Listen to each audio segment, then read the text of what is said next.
Howdy. Well, this is like a mulligan because, yeah, I made like a video and it come out and it's picking up all kind of weird interference and stuff. I did a microphone check this time. I guess I gotta do a microphone check every time.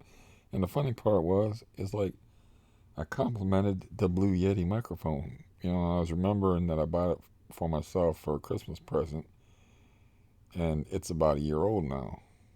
And I got it real cheap with the boom arm and the clamp and everything, so I could record books, lay in bed and record books. That was the idea behind it. And if I was going to be talking to people, of course I'd use it for that too.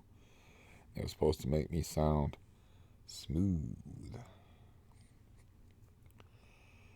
but it picked up like interference from like something. I don't know. I turned off this speaker that really needs replaced, and then I turned off the fan, so you know it was irritating me. So I figure if it irritates me, it's going to irritate other people.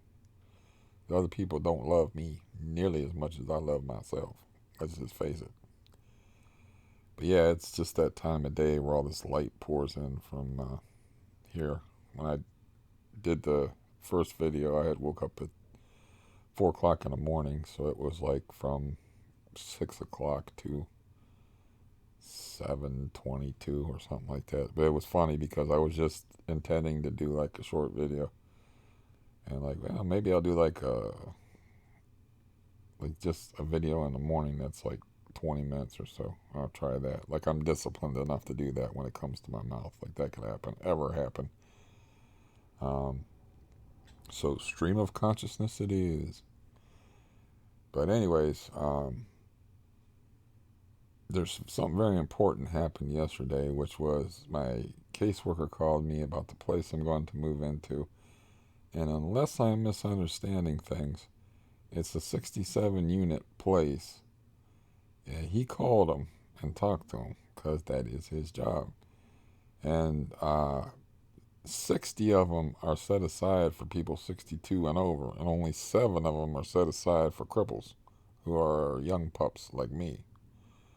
So that is very bad news. That's very bad news for Steve because, it's like the waiting list is pretty extensive, is the way I heard it. So, you know, I was like, that is my understanding of what the guy was talking about. He seemed like a pretty bright dude. But I was like, well, I went on the waiting list anyway because you never know how things will play out. You know what I mean?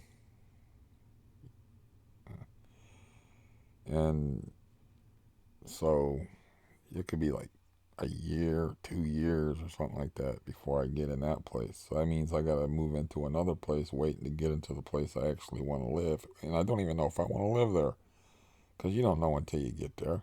You know, it's like when you change jobs, it just takes one asshole in the melt shop or in the subway or whatever to make your life fucking miserable. So if I move in and I got a neighbor who just, can't get along with or just bad, there's just bad people. Maybe there'll just be bad people there. You know, it can't be me. Certainly, I'm pleasant as hell. So, it's them. So maybe I'll just move into a place and the place that I actually want to move in won't work for me at all. So who knows? You don't know until you're there. But as far as location wise, it's ideal. But living here, I have to move out of here, period. Okay, I can't live in this prison cell. It's not good. It's not healthy. I can't, the tension between the landlord, who doesn't even seem to pay attention to anything. It's like, I noticed in my nanny cam plumber video where they didn't know that they were being filmed. It's like, I told him the story of that hole a billion times and he didn't remember none of it. So he must tune a lot of shit out because, that can't be something you hear every day. And it's like, it's been a couple of years, sure, and he has 30 properties probably he's managing. horribly, I'm sure. You know, that's a lot of drug dealers to keep track of. Um, but when the hood people were living here, there was like a massive overflow up there. And there's tons of water up there. And I could hear it running down. And I'm like, man, it wouldn't stop. So I was like, I got to see if this is a pipe or something like that. You know, because I don't want, I didn't want to call Gerald at that point. I already was like, I was just putting up with him at that point. I didn't actively want to gouge out his eyes. Um, so I like took a broom and I poked up, tried to poke the panel up because at that point I could stand on a ladder.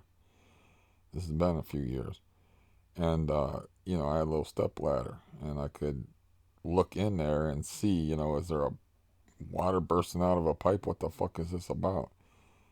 But there was so much water up there that it had waterlogged the hanging ceiling, and I poked a hole with the broom just straight through it instead of popping it. You know what I mean? Instead of popping one of the panels out. You know. I hope this don't make too much noise. It just went through there, and then a whole bunch of water come pouring out down through the hole. I told that guy that story, and he's like, and they're like discussing how did this hole get here. You know, I'm like, this guy don't remember shit. I guess it all just blurs together. You know, all the when you're a slumlord, and it all blurs together. All the holes in the ceilings and the holes in the walls and the broken windows and all the light fixtures that don't work. It just all blurs together. So he didn't remember that. Um, but yeah, I got to get out of here just to get in a situation with less hostility. You know, I don't like none of my neighbors living. I don't like nobody else in the building. I don't like the landlord. Just start somewhere else, but I need money to do that because I got to leave everything here. And you know, it's gonna take, I don't know. I want to have like $4,000 to work with at least. My goal, like I said, I don't know if I said it in this video. That's the problem with like mulligans. Uh, is to save up $2,000 by the time the new year starts. And that's, you know, because I got like in debt. I have videos on here where I'm saying I got $2 in the bank. And I think one of them referenced a Howlin' Wolf video. It said, "Cause let me tell you what the blues is. When you ain't got no money, you got the blues. When you ain't got no money to pay your house rent and to buy you no food, you damn sure got the blues."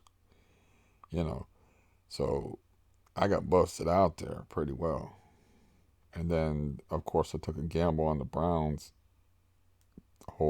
Invested all the thousands of dollars in Browns cards that didn't go well because I discovered the fact that, you know, you can have the best players in the world, but if they aren't coached properly, if you don't have a guy that knows how to manage game, it doesn't matter. So um, that's pretty cool that I was able to rebound, because when you're getting 12.28 a month, saving up $2,000, saving up even the $1,300 I'm going to come out this month with, it's a pretty good trick.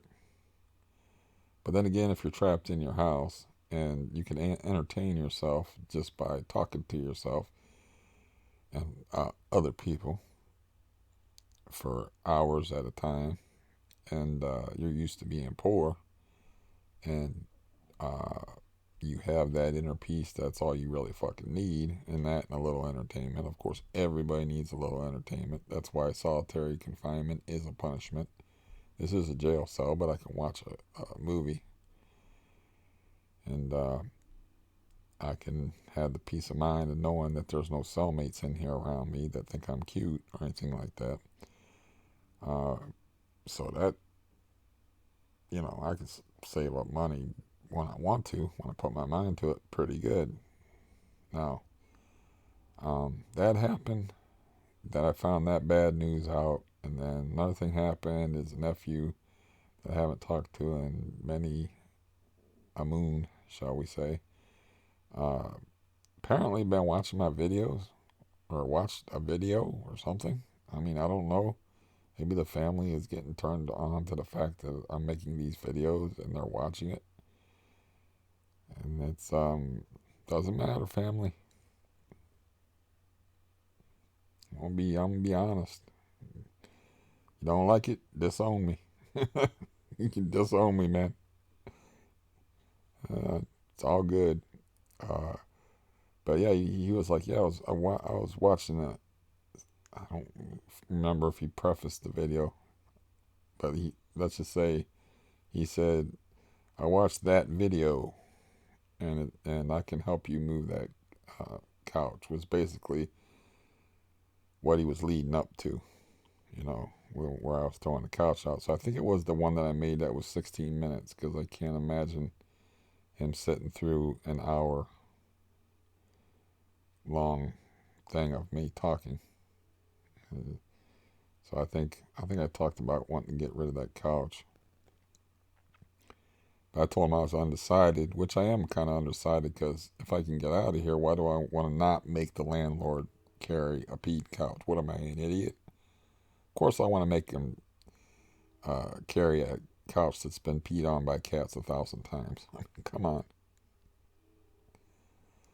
So, but if I gotta be stuck here, I want it out of here, because I want it's gonna make more room for me. It doesn't smell. Yeah, it doesn't smell anymore. They make stuff that you can put on it that keeps it from smelling. I mean, it doesn't smell unless you sit on it. Then it smells. It doesn't like smell from like across the room or anything like that. So I don't really care. I was raised in deplorable conditions. I'm used to filth and grime. And that is what I did. And that is how I spent my time. Is, just, we played in the sewer, basically. I mean, this had like potting soil. You know that potting soil that you buy that's black? This whole place was potting soil that I talk about, where we would go fishing, and that's where the dead bodies were. There's a woods made with the same type of dirt. It was probably really good for digging burial pits, for people that were beaten to death and stuff, because you could blow through that stuff easy. There wasn't no red clay or nothing to deal with, no hard dirt, no pickaxe needed. Just picked a shovel. They probably had a shovel in the back of that bar, you know, just propped up against the wall for just that purpose.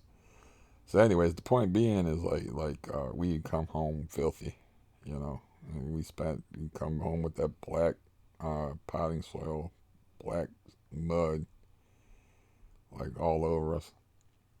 That was one thing that was cool though, is my mom was cool about that. She didn't care, you know.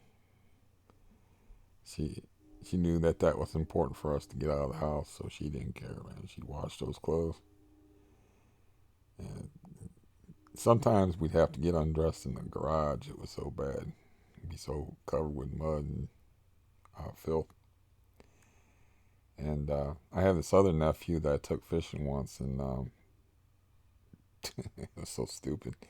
He barely got dirty, and his mother like had a fit over the state of his clothes, and it's like I don't think he was dressed in his Sunday go to meeting suit.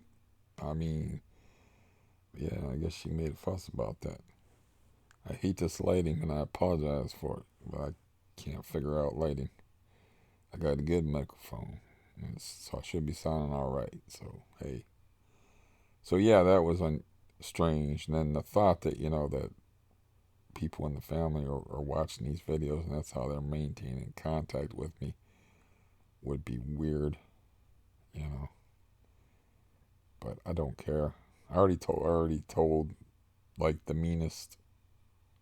I wouldn't say meanest. I would say the most ferocious person in the family that I don't want no family. I'm not interested in family anymore. It's like I want to treat you all as individuals. We can talk to each other as individuals. But as far as family, as far as get-togethers, count me out. Thanksgiving's in 2 days. Count me out. I'll just meet some turkey, but I don't got no teeth to eat them with now anyway. Speaking of which, this thing is hurting. It's not hurt. It's probably like normal, but tomorrow will be. I'm sorry about that. Um, it will be um, a week. That was not an intelligent shift of my gum over to the part I'm just talking about hurting. As a matter of fact, let me take this gum out of my mouth in as polite a way as possible.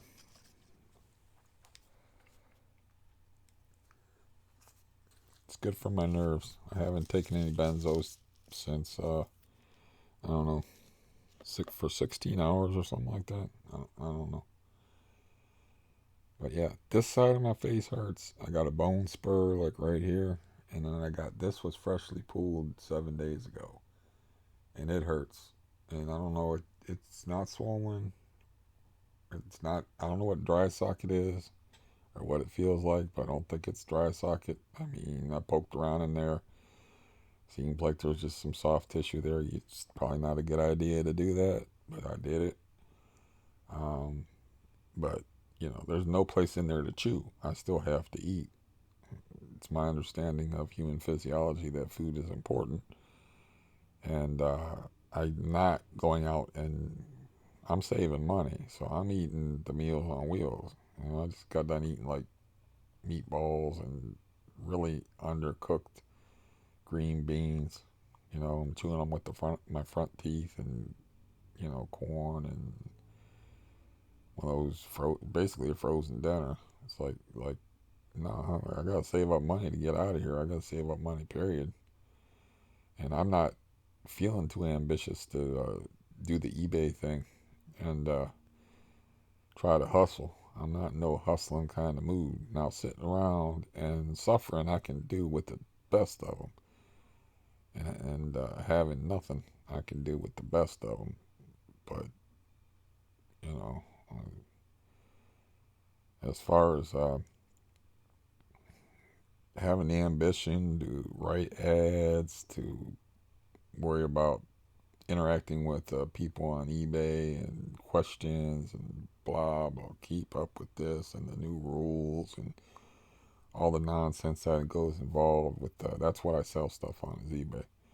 I don't use Craigslist or any other place. I just use eBay. So that's what I'm familiar with. That's what I used to deal with when I dealt cards.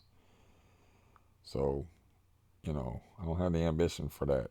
I got a very expensive guitar I could sell. I have a very expensive MIDI board for the guitar that I could sell. There's things I could sell, but first of all, I don't know. I don't want. I just don't want to put out the effort. I just, it's just added stress and added annoyance, and because you have to interact with customers and potential customers and answer questions, and will you do this and will you do that, and plus I haven't put the expensive guitar together with the MIDI unit with the cord. I don't even know what kind of cord it takes to see if the MIDI unit even works properly, and then I would have to get to know it and figure out how to use it, and I ain't doing all that. No, I'm gonna save money the old-fashioned way by doing nothing. That's the old-fashioned. The old-fashioned welfare queen way. Uh, let's let that SSI money roll in there and not spend any of it, and you know, entertain myself. My electric bill for the last 2 months, $20 each month.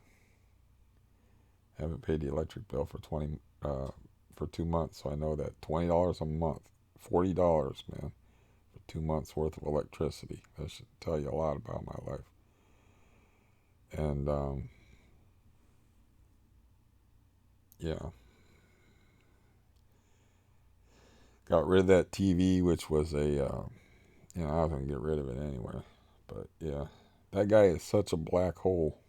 that war vet guy, that he never gave me back the poker chips because he's like, I'm gonna save these poker chips and cash them in later, you know. And then when I gave him the kiss off and I said, here's $20, the chips I think were, I don't know what they were worth or what we had designated them as, if they were 50-cent chips or dollar chips or whatever, but he had like four of them. He never gave those back. He never gave me the $20 back for the mug that I don't, yeah, I don't think he paid me for the cards that I sold him. He might have paid me $10 out of the 20, but I'm not sure about that one. I'm not sure, but the dude's a black hole, man. Uh, why I'm bringing him up, I don't know, but I don't have no interaction with him anymore.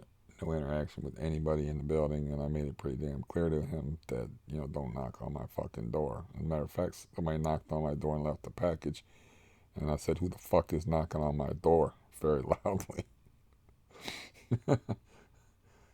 To discourage such behavior. I think it was some kind of like part that it come from Texas that was for uh, this smart burner phone thing that I bought that had like it has a year contract on it and stuff. It was like when I was having the trouble where I was buying unlimited minutes 3 or 4 times, or however many times.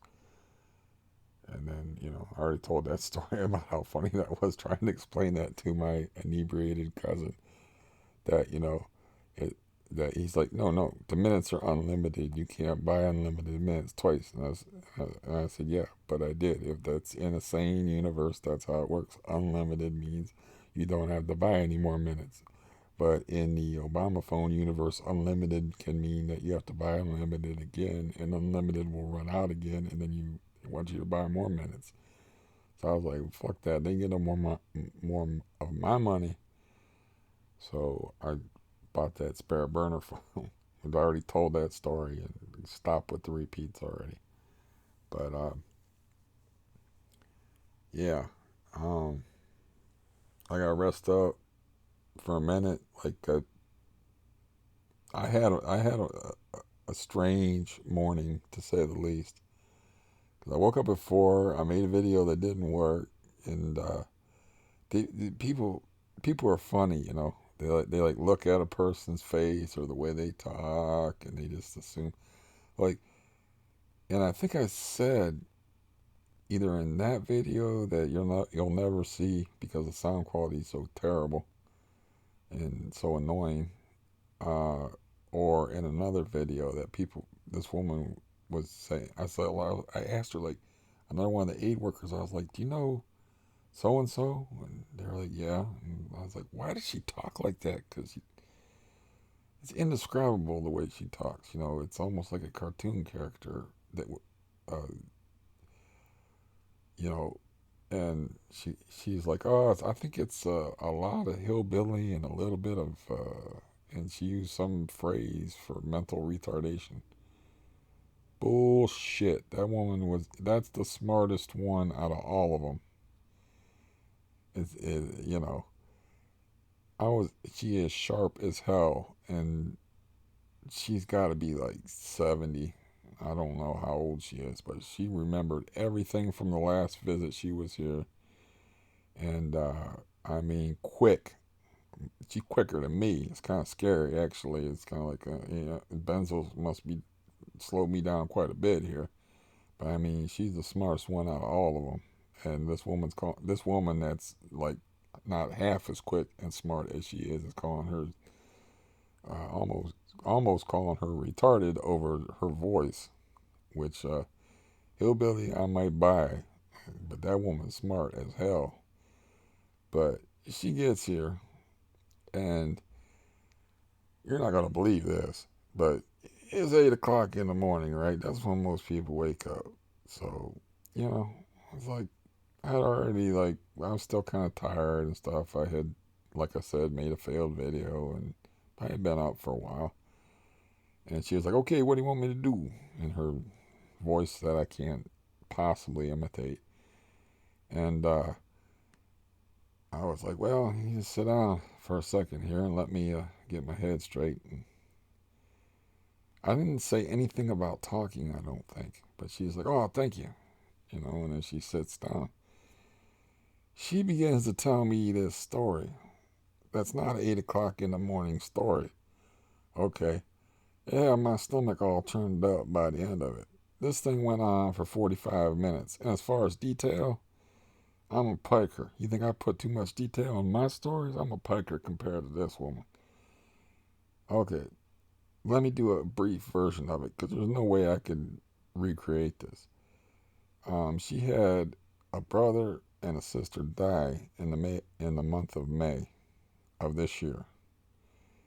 Her sister died in the early part of May from 50 years of smoking and getting lung cancer. Her brother works at a landscaping place. Her brother did not take the death very well. So one day, you know how you see them landscaping trucks and they got like that thing with the lawn mowers and stuff on the back of it. I think that's what she was referring to. I am not sure because she is kind of hard to understand. It's like I don't know. Like I said, it's indescribable. But they have a hydraulic lift, like a lift for a car, so you can work underneath something. And her brother's still grieving. He was close to his sister, and his sister died. And she's telling me the story of how they put a piece of, I think she was referring to the one of them trailer things. I don't know what the hell word she used, and I asked her to repeat it a couple of times. I couldn't understand it. So, and I wasn't going to, I didn't want to stop her flow. She already just done told me about her sister's death, and uh, not too long ago. So I was like, go ahead, and I just want to understand what you're talking about. And still don't understand it. But anyways, they get it up on the hydraulic lift. The dude gets underneath the lift, and she blames it on the guy's grief and mourning that he slips up. The hydraulic lift with the heavy piece of machinery, uh, the piece of whatever it is that was on the hydraulic lift smashes his head like flat from here up. That's one of her brothers. Her other brother is outside and hears the crash. Goes in there and sees that you know his brother's head is all over the shop. Okay,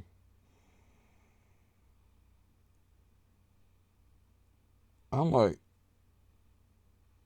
and she's telling us in like great detail, and then she even goes to the part about the identification in the hospital and stuff. I mean, it was a 45-minute story, and I'm like I kind of remember the names in the story, but they're not important. But I'm thinking about the brother coming in on his other brother's head, smashed flat, and it's like this is 8:30 in the morning. I'm hearing this, you know, and it's like I'm like, and I'm not stopping her from talking. I had things I wanted her to do and to help me with, but I ain't stopping her. I ain't stopping nobody from talking if they're going to talk about stuff like that. It's like sometimes with these, this is usually not the kind of face that people open up to, but like a lot of these aid workers, man, they'll come in there and they'll tell you you're like a therapist or something. And it's like I thought that was supposed to be the other way around, but whew, I'm just like assaulted with this. I'm like, how did you handle that? And she was like, I trust in God and faith and all that stuff. And I'm like, that's helpful in times like that. I'm thinking May. In my head, I'm thinking June. That happened in May, June, July, August. You know, that's like 6 months ago. all this happened, you know? And she threw in so much detail into her story. She actually mentioned the fact that she's like, that was nice of her boss that she got credit. She slipped in a credit for the hour that she missed going to identify the body, and of her brother. And I was like, okay, I have to ask this question. I don't really want to ask it, but I have to ask it. I didn't know at the time that he just, that he had a face. I thought his whole head got smashed the way she told it, and that his whole head got taken off. But I was like, so, like, did he have a face? Awkward. Because she was telling me that, they were like asking about personal items he might carry in his pockets, you know, as a way of identification. So I'm thinking the guy's got no face, you know. And she was talking about the police being there, the detectives, and at them asking questions. It's a death. They got to worry about possible homicides and whatnot. And I'm like, so I had to ask, did he have a face? And she was like, oh yeah, they're real nice about it. They wrapped up his head with a bunch of towels and you know and cleaned him all up. And he had a face, and I guess I let people talk if they're gonna talk about stuff like that. But I guess he viewed it, and didn't ask her react. I didn't believe me. I didn't ask a lot of questions. This was somebody like divulging a horror, at 8 o'clock in the morning. My stomach's all churning and stuff, and like I'm navigating this, and I'm thinking like I'm I'm even like opening a letter through part of the story, because I got uncomfortable, and I was like, I know what I'm doing is rude, but I I have to. I think I wanted it to stop. I just make it stop. So she asked before she went if she could get my mail for me. So I'm opening the letter and stuff while she's talking about her sister dying 6 months ago. And then it got into the head smashed part with the other brother coming on her brothers, and then it got into like there was a battle over the inheritance, and there was like a whole, because the guy had no will, so everybody, there's always one greedy son of a bitch that wants more than, So she was talking about the family dynamic and how, they were fighting over. Uh, Apparently, the guy made considerable money because he also sandblasted and did other work. He's a worker and whatnot, and my head was freaking spinning. But 45 minutes minimum. And I'm like, it might have been an hour. I don't know. I remember looking at the clock and seeing 45 minutes when um, she was winding down, and then I just kind of like forgot about it. And so about an hour of the visit was spent of me hearing a horror story, and then an hour was spent of the drugstore fucking up yet again. It's like it says on the computer that the stuff is filled, but no, they make her. Uh, I told she's sharp, so I didn't have to, but I was like, yeah, go to the drugstore first. She said, yeah, I know. So she went to the drugstore first, and of course they didn't have it ready. Why they wouldn't have it ready, I don't know. It said on the computer that it was refilled. So the computer, no, I no longer believe the computer. But this is the same drugstore that said that they expedited something that was dated a day early. They expedited a prescription on the 21st, And she told me that was about like they were going to make sure they got paid. In other words, the expedited part was like, hey, insurance company, you gonna pay for this stuff? You know that it was already filled like the day before, but she's smart. She knows all about the whole business and stuff. And so it was. I had a weird moment where I like these are blood pressure pills. Let's pretend these are Valium. Where I just sat there and I looked at the bottle, and I felt like that. I've heard it described, like people looking at something. Like I was grateful to have them, and I hated them at the same time. And like, I was like, didn't like it. But I actually opened the bottle and I looked at them and I'm like, there they are, okay, because I got 12 left, and I don't know what's gonna happen. I could do an experiment, but that's not healthy for me.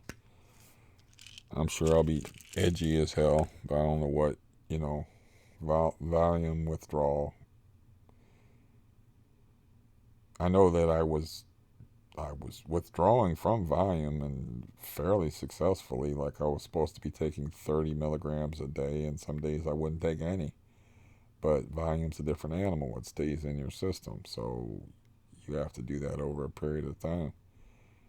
What is that? A half life, or is that radiation? I forget.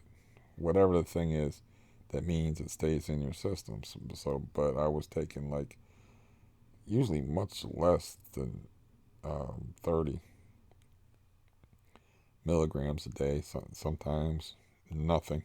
Sometimes I go through a whole day without taking anything. And then some days it would be 5 milligrams. I'd cut a pill in half and take it. So I don't know. But you have to, it stays in your system. So I thought about that, while I was sitting there looking at that bottle. And the funny part about this is also funny.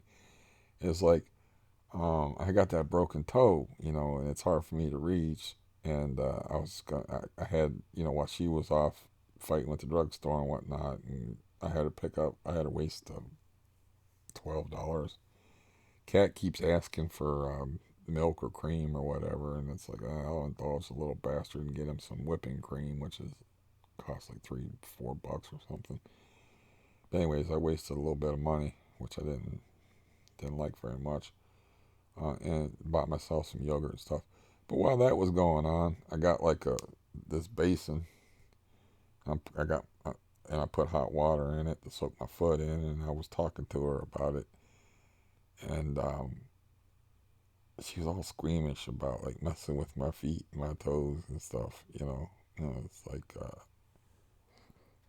I don't think I smell that bad. I mean, this woman is a healthcare aid worker. What is she? You could tell she didn't want nothing to do with my broken toe. I'm like, it's just a broken toe. And it's like, you didn't go to the doctor for it. I guess she didn't know nothing about broken toes. She seemed to know a lot about everything else. So, I just let her off the hook. I said, I'll take care of it. And it's like, the nail is black. I don't know if it's going to fall off. I swear to God, I had that thing clean, though. So I'm going to scrub it and see if it, see what the hell's going on. I don't know what the hell's going on with it. I know that the toe is fat. It shouldn't be that fat. It's still swollen, and it's the other toe next to it. Actually, I think is broken too. Now that I'm looking at it, I think it's slightly broken. Not the one that's pointing in the wrong. That was like over here, like your toes, and this one's like over here pointing south. The rest of them are pointing east, and it's not good. So, yeah, I think I actually have two broken toes. Now that I, really took a close look at it, I'm like, I was just concentrating on the one toe. I wasn't really looking at the other toe, but I was like, yeah, that thing looked like it broken too. So that explains why it hurts that much. Maybe there's two of them broken.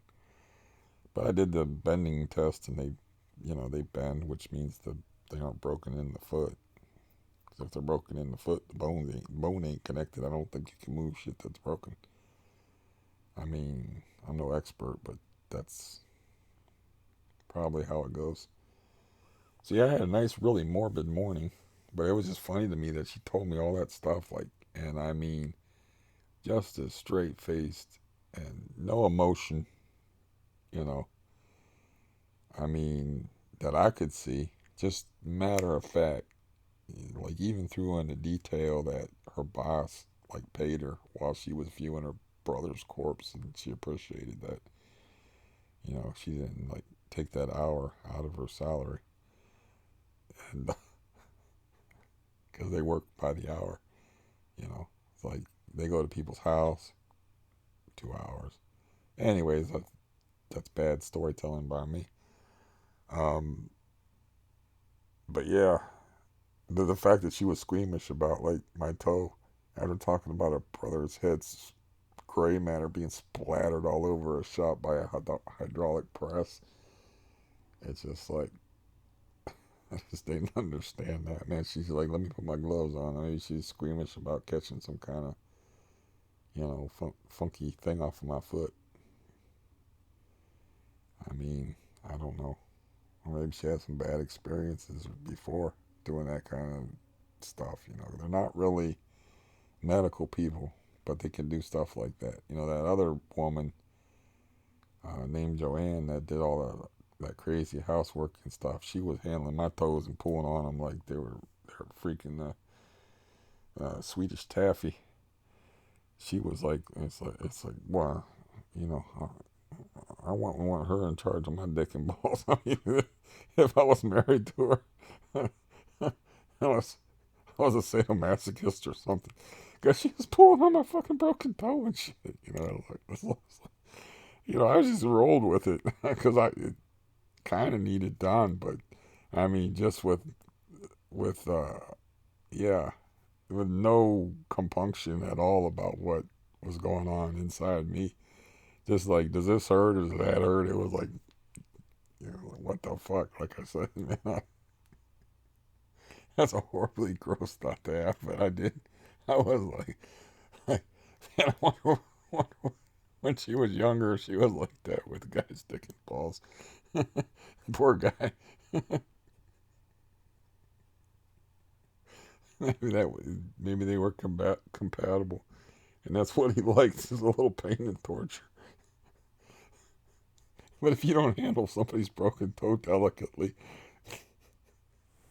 how you gonna handle their other stuff? Not so, uh, that's not broken, but happens to be a little sensitive at times. I don't know, man. Oh God, I'm a sex son of a bitch sometimes, but I can't help it, man. It's funny. But yeah, it's like why I haven't had breakfast. And for all she knew, that was like the way I started my morning was hearing this gut wrenching tale, and I'm talking like movie detail. I mean, every freaking thing, and then it wasn't over with the head smashing. Like I said, there was a whole like you know, family inner dynamic thing. It was all like as personal can be. And I noticed this about a lot of these aid workers. I mean, like what? Like even my favorite ones. I said you got a complicated life, and like I ain't gonna spout none of her details, okay? Because I'm just not. I have a feeling this woman wouldn't care.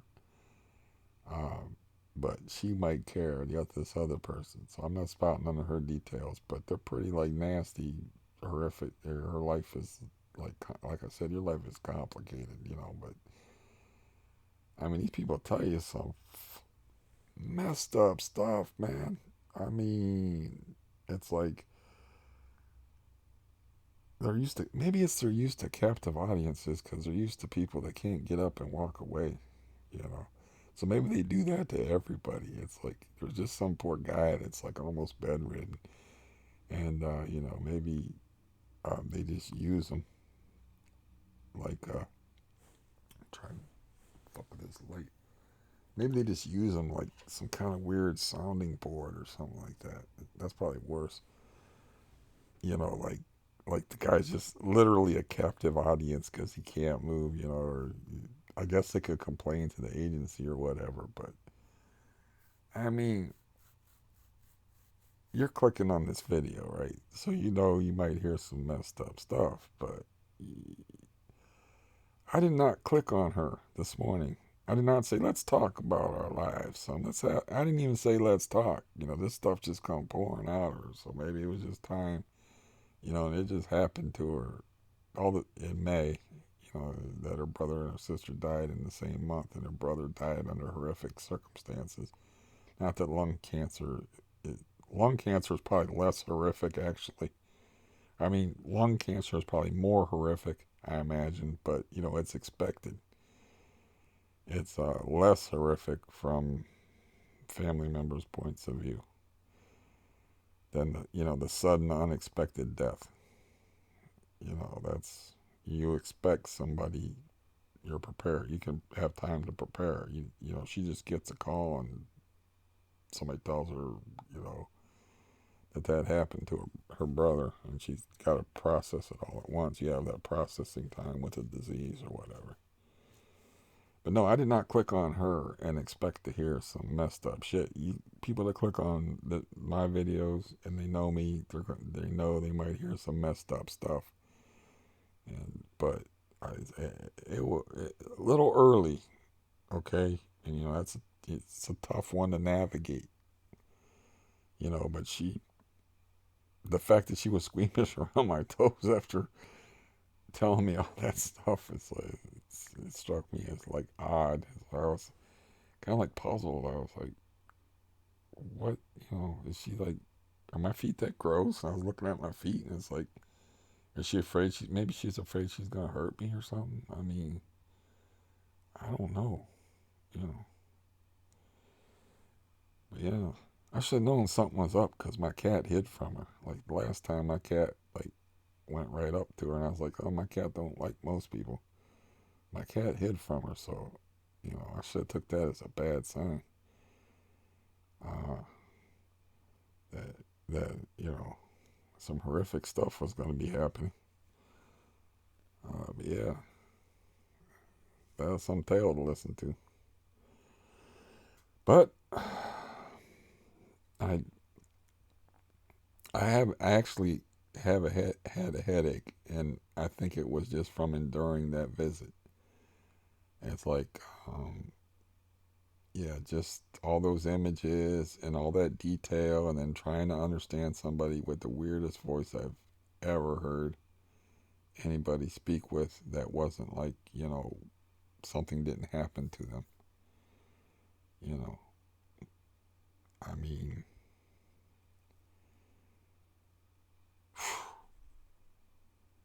I should ask her if she's from West Virginia because people from, West Virginia got, like, I haven't traveled extensively, but as far as like, uh, the eastern part of the United States, I've covered like,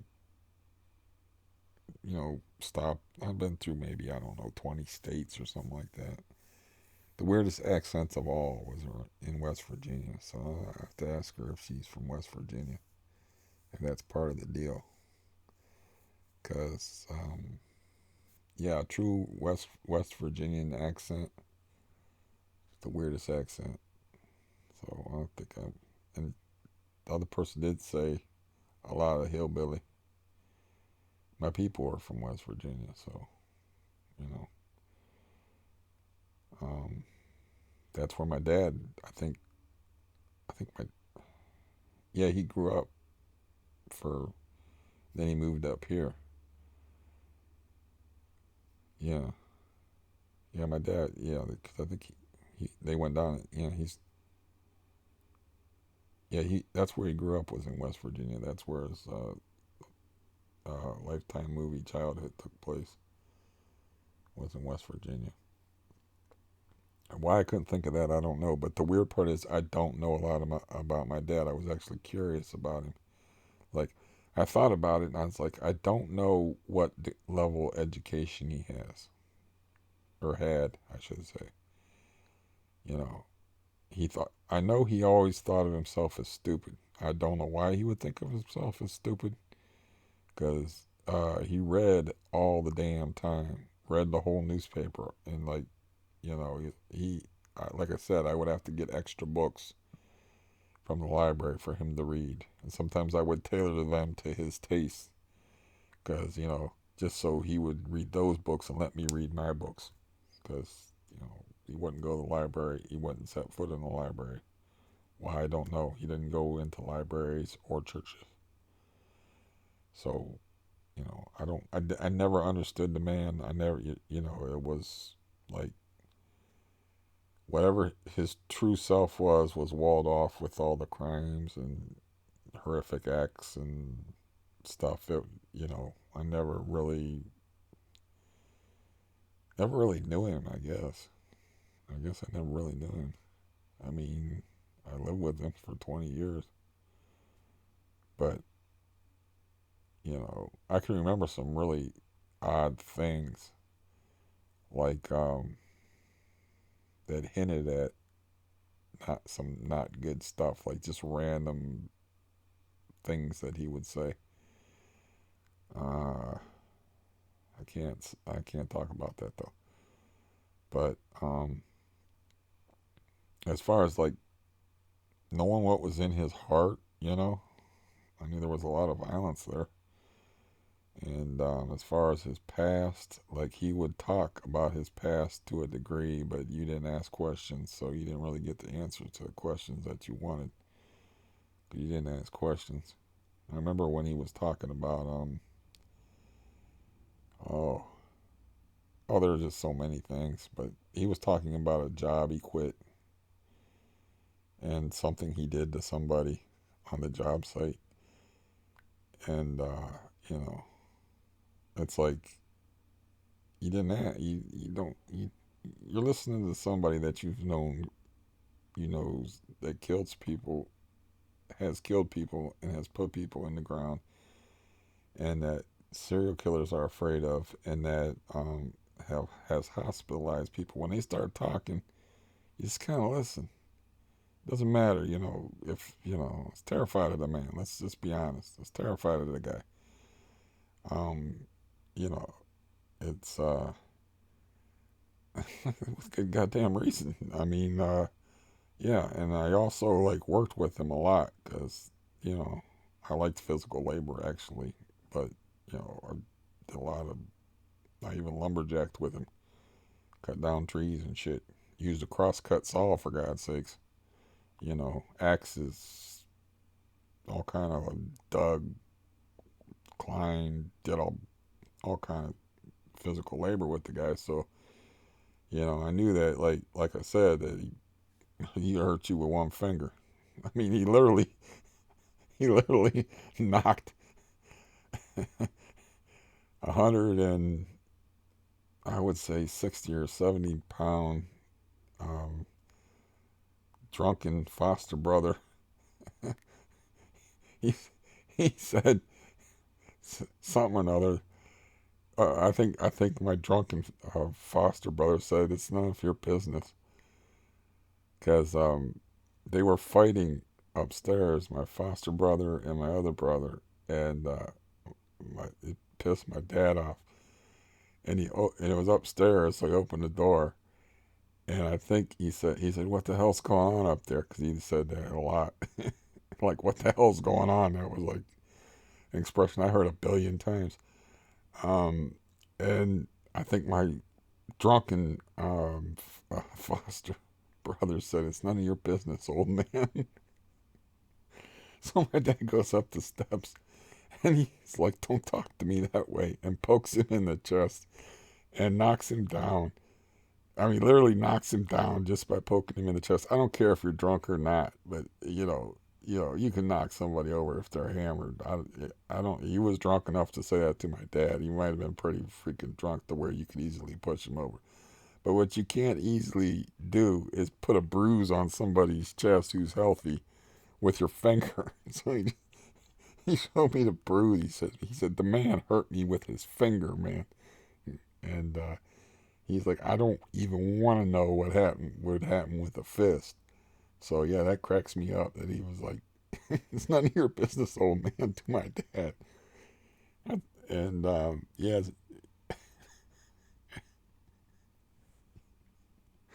I don't know, whatever you were drinking, you shouldn't have drunk it, man. You're lucky you got away with that.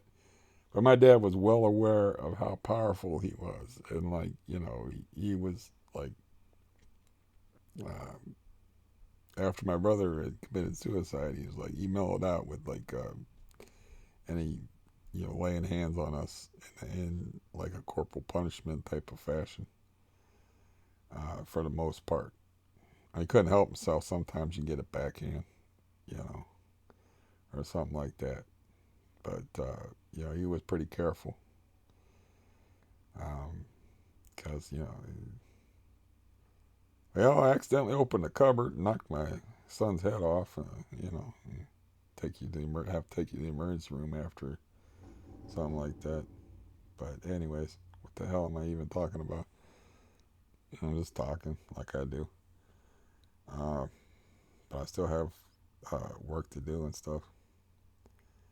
But yeah, the idea of that is just so absurd that you can bruise a healthy person with a finger just by like, don't talk to me like that. He poked him in the chest with a finger, and he said he had a bruise on his chest from the guy's finger. And there's an old Flintstone cartoon with a character named Stonefinger in it. I swear to God, I'm not making this up. Um, if you're an oldster or a semi-oldster, you may remember the old Flintstone cartoons. There was a criminal, like mobster guy, and he was Stonefinger. Well, my dad, like, he smashed a finger on one of his hands. It had something to do with a rifle, but I don't know. But he had a finger that he couldn't bend it, right? So when he would make a fist, he'd have to reach over with his thumb and bend the finger and then slide it back around. You know what I'm saying? So I think that's the finger he poked him with. So he poked him with the stone finger. I don't know if we made that joke back then. It's too many years gone by. But he had that finger, and yeah, he was. Yeah, you have to understand, like the my name. Like, this is part of. I remember this part from the video that where the sound quality was horrible, and I wouldn't make nobody suffer through that. Though I have in the past, but I just didn't feel like it today. But he was such a memorable character. My name was Pete's Boy for like the first 16 years of my life. I didn't have a name. My name was Pete's Boy. And like, that was also a mystery. It's like, there's no mystery like with the Michaels and the Mike things, because, like, in our circle of people here, there's too many Michaels and Mikes. So, you got to be like Mike C. You got to be like Little Michael, which is funny because he's the biggest of all the Michaels. But you got to have, there's too many Michaels. But as far as I know, there wasn't that many Pauls around. I don't know. Like I said, my theory is, and I didn't really know my dad. So, yeah, I lived with him for 20 years. I didn't really know the man, except for that he was dangerous as fuck. But is that he was nicknamed Peter Rabbit because he was so fast, and that's he was fast with his hands, and fast with hands, fast with a knife, and I think he could run fast before he put a hatchet in his leg accidentally. And I don't remember when he did that, but I don't. He might have even wrapped it up himself, and yeah, he almost died from it. And they put a metal rod in his leg, and it caused him, pain, and it did not help his disposition at all. But I think he did it so long ago they had to put a metal. I don't know. See, I just don't know that much about the man. I didn't know the man because you can't have a conversation with somebody like that. It's too fucking dangerous. If he'd talk about himself, and I'd listen, but it's been so many years, and I can't retain all of that stuff. And there's some really good stuff there too that I'm forgetting. Like I said, like the thing at the work site was something like cinematic, where he's like had like a fight with like 10 dudes and was like backed into like a corner, and it was like a whole big thing. It was just crazy, you know. And the foreman had to come out, and he's like, I'm calling the police, you know. And he had his like he was like backed up into an area where like he was fighting like 10 guys, but he had his back up against stuff like an animal, and had a weapon in his hand. It wasn't a knife. I think it was a wrench or a hammer or something like that. And it was crazy. I mean, it was just a fucking crazy story that I can't really remember the details to, you know. And it's a shame, but I didn't really know the guy, you know. Uh, the guy had a couple of personalities. I knew one of them. I knew maybe two, three of them, maybe. I don't know. You know, I never seen him commit any of those acts of violence that I know that he did. So I didn't know that guy, and I did not want to know that guy. That was the guy that I knew was there that made me scared to death of him. And but there was like a public persona where he was like charming. People loved him, remembered him wherever he went. And there was another like more sullen thing. There was like a whole lot going on there, man. But the fact that he thought he was stupid was always like shocking to me, and I think it was just based on the fact that he didn't finish high school like me. But he wasn't stupid by no stretch in the imagination. Was he a stupid man? But I remember, like like I said, man, he didn't say much about stuff. But I remember he said strong back, weak mind about himself. You know, and I was thinking, I never viewed him that way, man. He burned through them books that I would bring home from the library. He read the paper pillar to post. I mean, he was sharp mentally. I mean, he wasn't no genius, and he wasn't like, um, what would you call it? Didn't know a lot about a lot of different topics and stuff like that, but he was not a stupid man. Um, Devious, violent, capable of premeditated acts of unspeakable horror. Yeah, sure. That's unspeakable horror. I already spoke about it. You know, he planned that whole shit out like a mafioso, where he beat up the sergeant guy. You know, he planned that out like methodically. And my brother was funny in so many ways. I know he don't watch these videos, but he really would hate this. But my brother was so much like him, and that's what my foster brother would say. He's like, man, he's so much like your dad. Because when he fought, it was not fisticuffs. It was life and death. You know, that was my fault. Because you know, I was a mean kid, and he was smaller.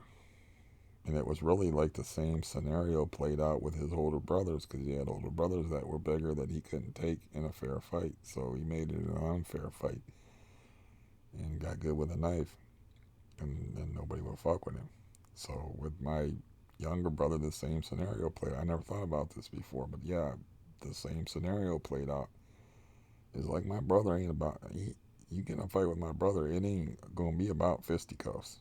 It's gonna be about you getting hurt and getting hurt bad. And like I, I I told that this told this story in other video where like I just quit fucking with him because I realized that he would take it to levels I did not want to take it to. Where we're talking hospital levels, and this was when he was young. So yeah, I played the role of uh, my serial killer uncles, while he played the role of my dad. But um, getting back to the fact that he had his own chair, he, that was my dad's thing. That's my chair. Nobody sits in that chair but me. Same thing with my younger brother. My chair. And he was just a lot, that's what my foster brother is. He's a lot like him, thank God that's changed, you know. Um, Moody and sullen a lot too. I think my dad suffered from a lot of depression, and my dad liked to work all the time and liked to be moving and didn't like to be left alone with his thoughts, and that's how my younger brother is. So yeah, but I never thought about me helping form his personality like that. But I told a story about he's got this big dog, and it's 125 to 150 pounds. Pit bull attacked it, and it was just like an out of the blue crazy a thing. Dog, it wasn't like a growling, like here I come type of thing. It was like this dog wanted to kill his dog for whatever fucking reason. But it couldn't get its jaws. It went for the kill shot. It couldn't get its jaws wide enough around the mastiff's, my brother's dog's throat, and it just slipped off and pulled skin. And I said, "Did your dog bleed or anything from it?" He's like, "Nope." He was just kind of confused by it. But then my brother, who wears boots all the time, he kicked that dog. He said it was a good sized pit bull, like anywhere from 50 to 70 pounds. They don't get very big. He said he kicked it in the ribs and rolled it. And the owner come out. He heard all the yelping and whatnot. He said by that time his dog was like realizing what had happened, But he looked at the dog, and the dog's like lying in a heap, like gasping for breath, you know. And the owner come out. My brother was like, "Listen, you keep control of your dog, and you keep him away from my dog, because if my dog ever sees him again, I'm gonna let him go, and he's gonna kill him." And I don't know what the guy said in return. I don't remember, but that's what my brother said. He's like, next time I won't stop him, because you know, I guess his dog, when it gets pissed off, its hair stands up all up its back or whatever. It realized that the dog had actually tried to kill it, and then also responding to the cue of its owner, of him kicking the dog. He was like, "Yeah, well, let's kill this son of a bitch, probably too." So, but yeah, that happened. He, he could went over there. My brother could have went over there and killed that dog himself. I mean, you knock the wind out of a dog, you go over there and stomp on its head with some boots. Stuff happens. And you say you never saw that guy. Guy was never called the police on him. There's no police thing about it, or nothing like that. But he said his guy never let his dog out again. He knows what times my brother goes out walking. He never let his dog out or out of his sight, you know. And that shit's crazy. Uh, yeah, I am a wealth of bizarre, morbid stories. That's for sure. The thing is that, like, I've forgotten so much, you know. I can't remember all of it. Sometimes things will pop in my head, like that thing with my dad, like pissing off so many people at work that he actually had his back, like, like a animal will get its back up against something if it's of superior size, But he had like a bunch of guys coming at him, and he said that the boss, the way I remember it, what I can remember of it, he's like the boss was like broke it all up and then said, "Barton, you're fired. You leave now before I call the police." And that was the end of that.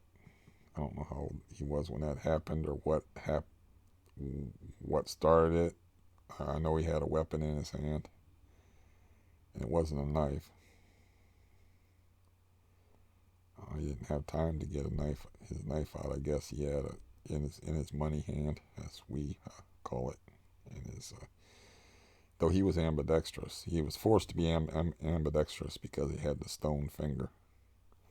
But yeah, I remember that never really irritated me that much because I had a lot of other problems to worry about, like living with the man. But my name was Pete's Boy until I got to be, I don't know how old.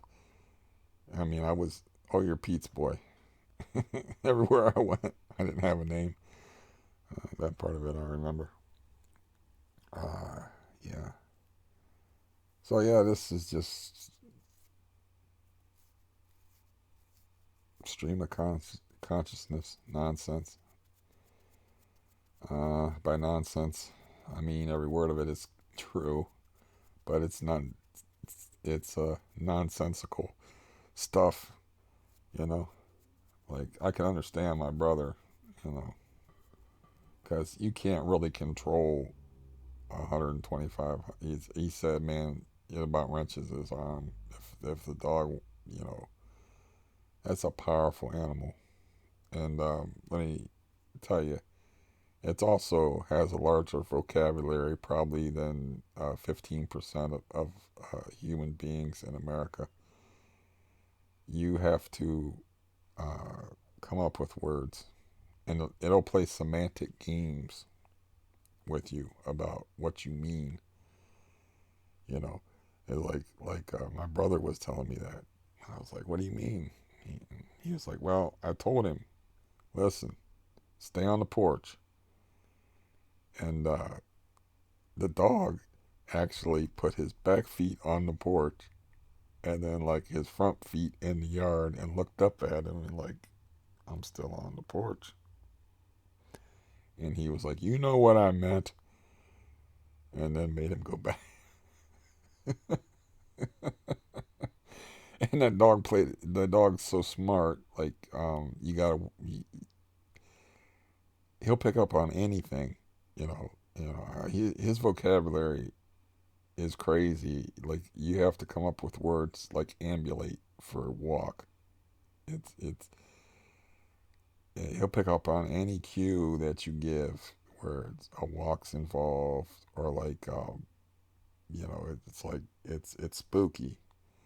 And one day he played a practical joke on me and got me. This is a fucking dog, man. I got outsmarted by a dog, okay? I never said I was a genius, but I like to think I'm pretty bright. But I got outsmarted by a dog. So like they sell these things. I think it was a pig's ear, but it's just like a dried, you know. What do you do with a pig's ear after you slaughter a pig? Well, you make money off it. You got to make money off it somehow. So you make it a dried thing a dog will like to chew on. So I was like, hey, can I give him one of these pig's ears? And he's like, yeah.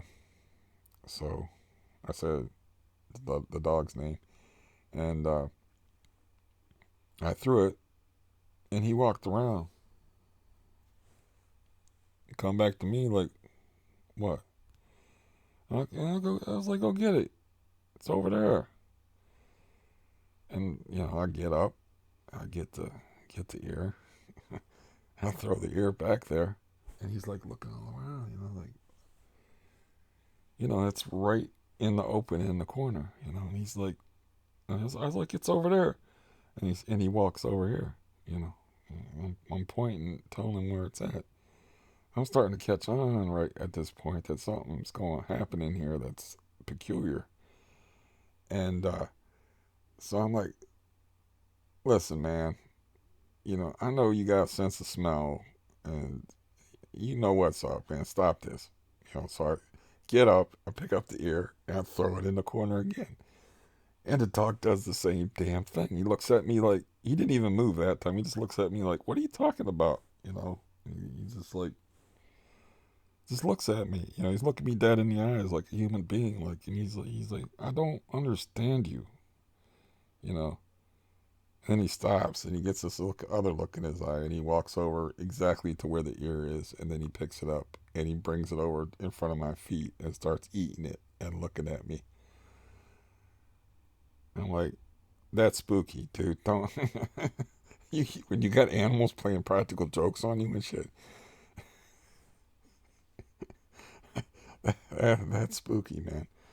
That's a scary, smart animal. And when you gotta start use words like ambulate for walk because he understands every other word that you can come up for with walk.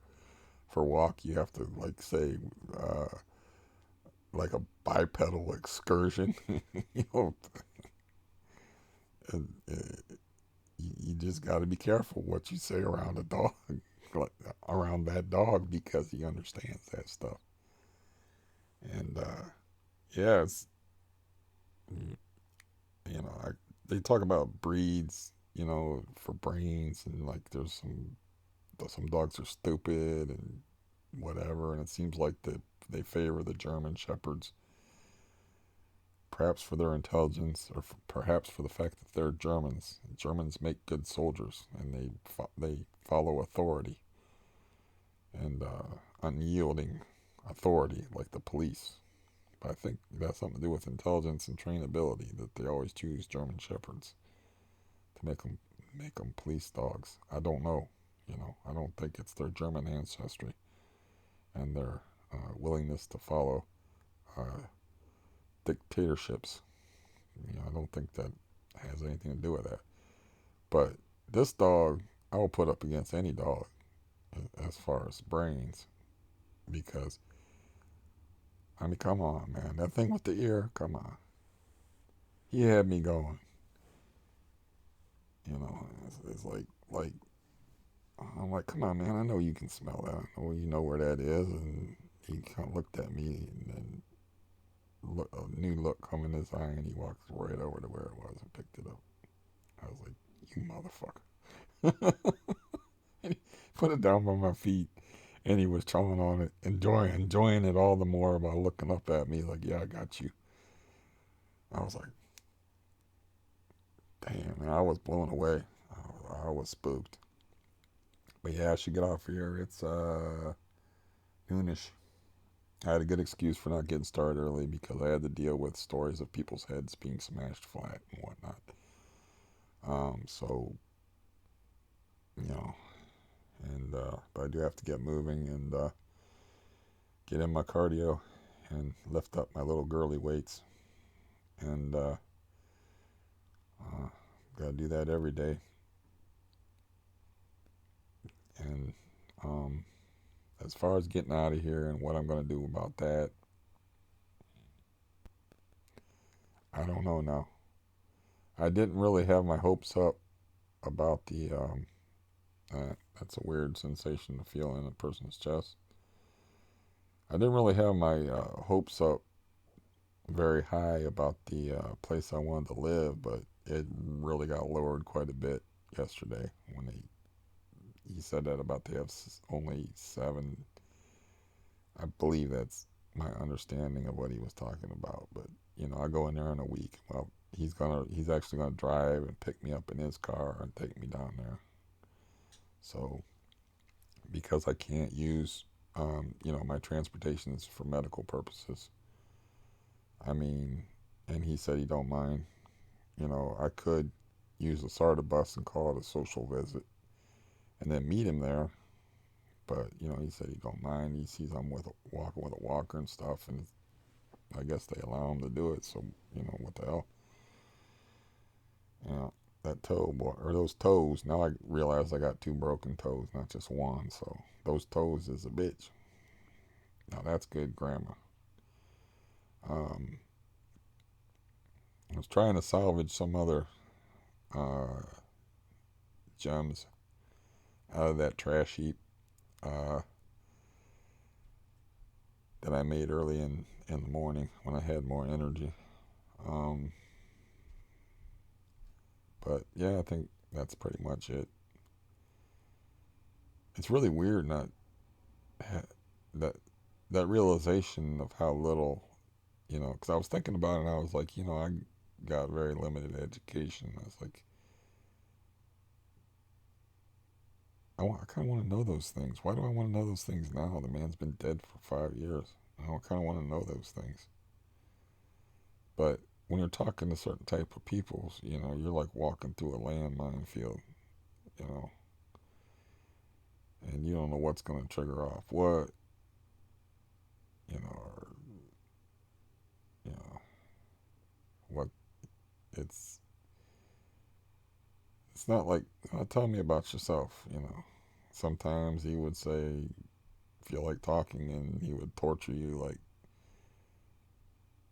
and you are like you are right now, a captive audience for an hour and 20 minutes. Well, he would do 2 hours sometimes and just like talk about his life on the farm, which living as a sharecropper, as illegal child labor, and talking about how he had to take care of these two big Clydesdale-sized horses named Satan and Silver or something like that. And one of them was named Satan, I know that, and the other one was, I think it was Satan and Silver. But he would talk about that. He'd talk about like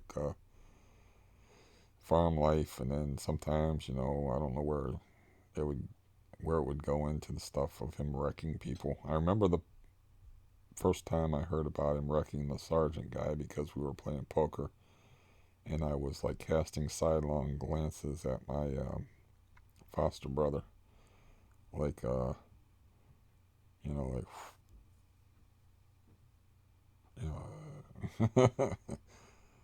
because we were scared of him up until he was, you know, getting heart attacks and strokes and stuff. It's like, if I was 20 years old or 30 years old, I wouldn't fuck with him when he was 60 years old. He forgot more about hurting people than I ever knew. And anybody that would make the mistake or make that mistake, shame on him, as he would say. He loved that expression too, shame on him. Uh, yeah, he was just like an unforgettable, like such a huge personality that like I got stuck being Pete's boy. I was Pete's boy. And I remember like I remember that the one of my aunts said that, not to me of course, but to my other aunt, that he was the scariest person that she had ever seen or met. And I'm like, uh, uh, didn't your brother Bobby like kill between 6 and 10 people? And my brother Bobby was, her brother Bobby was afraid of her brother Pete, and he gave, he knew that he did not come around. He knew that if he came around, that it was him or my dad,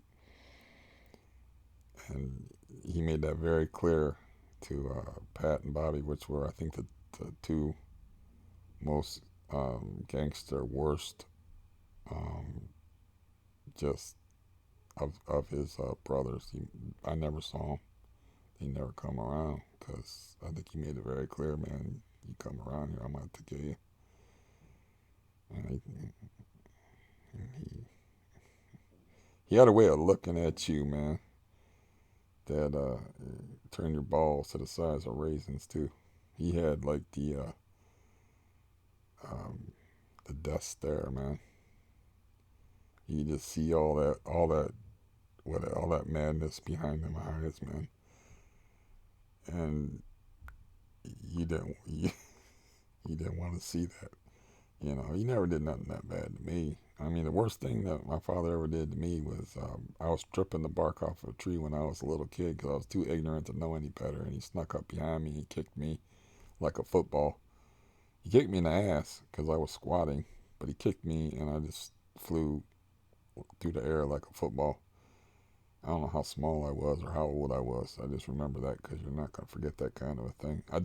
I black out that memory, when he was Cool Hand Luke and me, like I said. I don't remember what happened after that, but that couldn't have been good either. Where he was making me cut the grass over and over again, like they were made that guy made Cool Hand Luke dig the hole and fill the hole back up, you know, over and over again.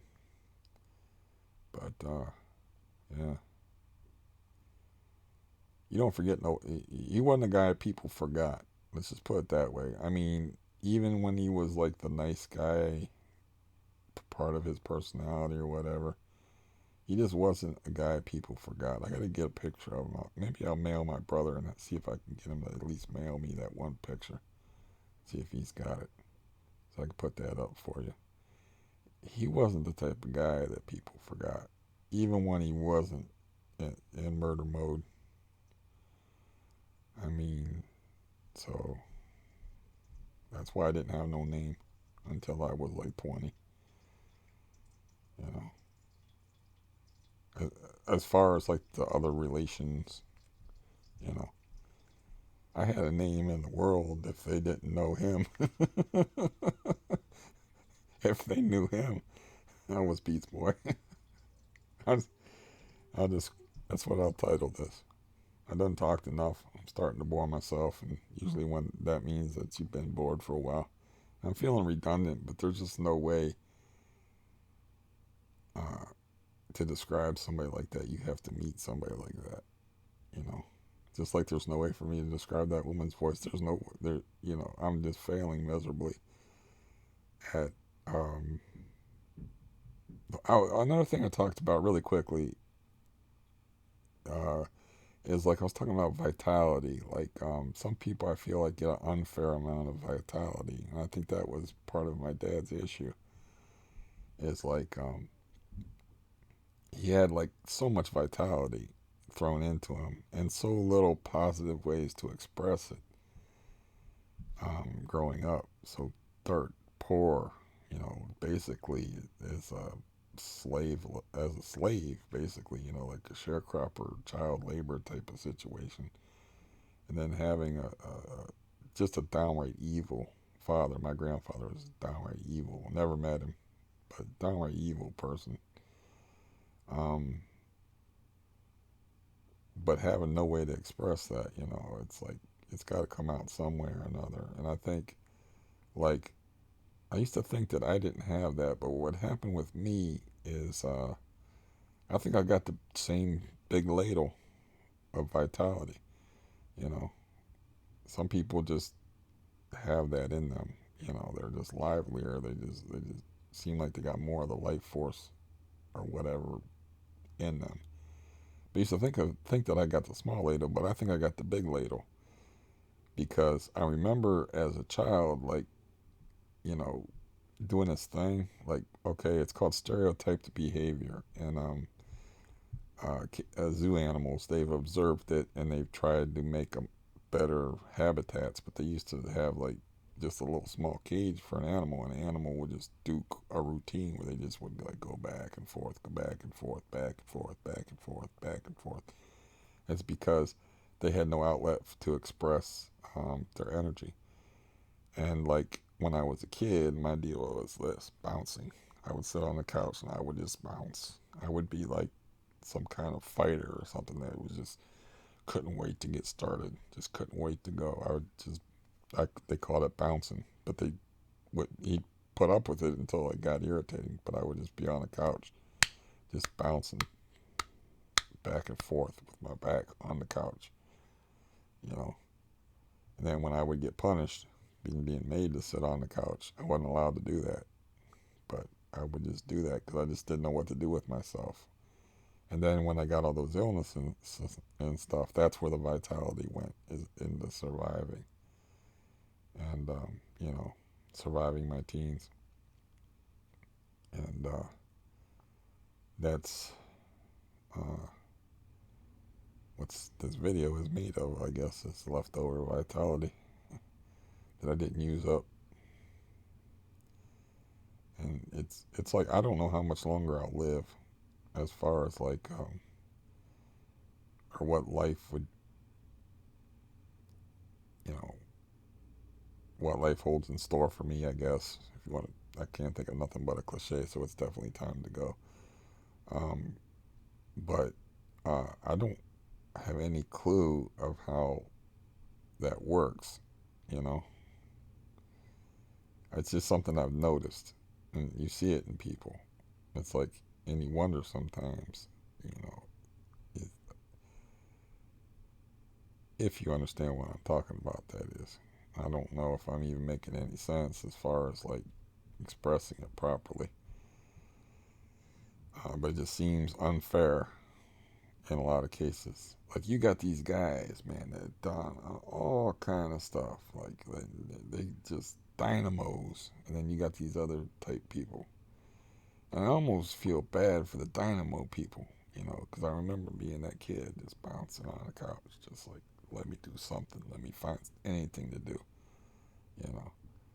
And nobody taught me how to ride a bicycle or bought me a bicycle. Nobody bought me a guitar. Nobody, shit. Those are the two things I remember. Is like, who doesn't teach their kid how to ride a bicycle? You never taught me to ride a bicycle. Never taught me to drive a car. Uh, Never, like, tried to find out what my interests were. Like, are you interested in music? I mean, you know, it's like that was all me. Got my own bicycle and taught myself how to ride a bicycle. Got my own guitar. I was my own parent in a way. And except for the feeding part and the housing, kind of hard to do. I remember buying my first guitar and having no teacher and um, breaking it, a story I've told elsewhere. And, I just wondered, yeah, it's just too much to sort out. It's too much to sort out. But yeah, it's like I remember learning how to ride a bicycle or the first time I rode a bicycle and got it right. I was old, man. I got humiliated when I was a kid because it seemed unseemly. They had these things called big wheels. I don't know if they still got them, but they're like a trike, for little kids. I was riding one when most kids should be riding a bicycle. And my uncle come out and said, "Man, he embarrassed the hell out of me. He's like, man, you are way too big for that thing, man. Just stop. Just get off of that." It was like, I don't know how to ride a bike. I didn't tell him that, but I was like, this is the best thing you got around here to mess with. Basically, he just was offended by the sight of it. I don't remember how old I was, but then I was like, I don't know how old. 12. I didn't learn how to ride a bike until I was like maybe 12, 13, something ridiculous like that. I did not know how to ride a bike. I remember where I learned that. I remember the bike I learned on, and then I remember going back to the house that I rode the big wheel at and riding bikes. And I had to ride somebody else's bike, and I wasn't very good at it. And we were riding in a pack of going to play football with these kids and about knocking this guy over. I remember the expression on his face, like, "What the hell's wrong with you?" But I was on some unfamiliar bicycle, and it was only like my first year of riding a bicycle. Everybody else was been riding bicycles for years. So, but no, I don't remember exactly when that was. I remember I was definitely in the too old not to know how to ride a bicycle um, area. And then not learning how to swim. That's another thing. Nobody taught me how to swim. So I was always we'd have these days where they have swim classes or whatever. I was always trying to get out of at school because I didn't know how to swim. They'd have these days set up where you would go swimming, and I was like I always was, terrified of those days and wanting to get out of those days because everybody else knew how to swim and I didn't know how to swim and nobody taught me how to swim. And frankly, I never learned how to swim. I learned how to survive in water, which you know my story about almost drowning in the Tallahatchie, whatever, some kind of Indian name river, where I got swept downstream in my boxers or whatever I was wearing. I was wearing some kind of underwear. That's all I was wearing, and taking a impromptu shower in this river after it had rained for days, and I got swept downstream. But that's the story I've told before, and I survived. I didn't drown, so I would call my form of swimming not drowning. But as far as the forward crawl and stuff like that, I'd always get water up my nose. I hated it.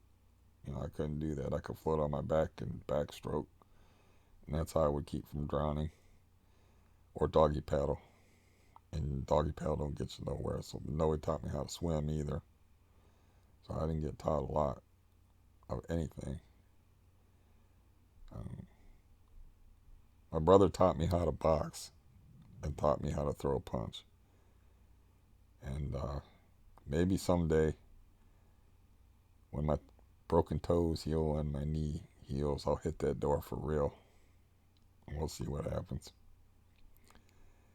I mean, not that that wasn't a real lethal punch that I threw. It's just you drive off your leg and you keep going. We'll see if that door can take it. I put my fist through doors before. Um, like I said, that's that natural power thing that I have. I'll throw a different punch. I threw a hook, and I tried to make it toward the hinges because I didn't want the door. The door sunk in last time. I threw it straight at in the middle of the door, and I threw a straight punch. I tried a hook. My brother taught me how to box. I'm trying to think of the things that I was taught.